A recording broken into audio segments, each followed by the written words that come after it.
আসসালামু আলাইকুম বন্ধুরা, মনের কষ্টের কথা আর কি বলবো বলেন। এত কষ্ট করে নেট কিনি,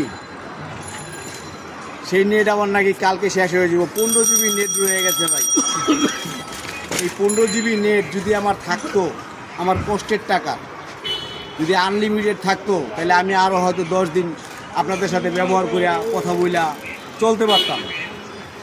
এখন আমি একটা অনুরোধ করতেছি, আমি কখনো কাউরে অনুরোধ করি না, কোনো ব্যাপারে আমি বলি না যে আমার লাইক কমেন্ট শেয়ার করেন, রাস্তাঘাটে ভিডিও বানাই।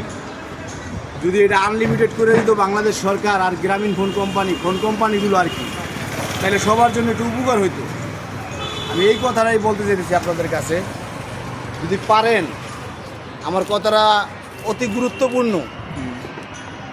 এই যে আমার আমার পায়ে জুতা নাই, দেখেন আমার পায়ে জুতা নাই, তারপরও আমি ভিডিও বানাই, নেট কিনি, বাংলাদেশ সরকারের আমি সহযোগিতা করি, আমি রেমিটেন্স কামাই।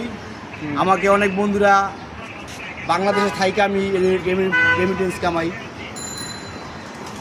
আমার কথাগুলো যদি আপনারা একটু শোনেন, তাহলে পৌঁছায় দেবেন সরকারের কাছে, যেন আমাদের আনলিমিটেড এই ইন্টারনেট দেয়। আমার 15 জিবি আমার কষ্টের টাকার নেট নিয়ে যেতেছে, আমার খুব কষ্ট লাগতেছে, জানেন না, আমার খুব কষ্ট লাগতেছে। এটা আসলে কেউ বুঝবো না। আমার টাকার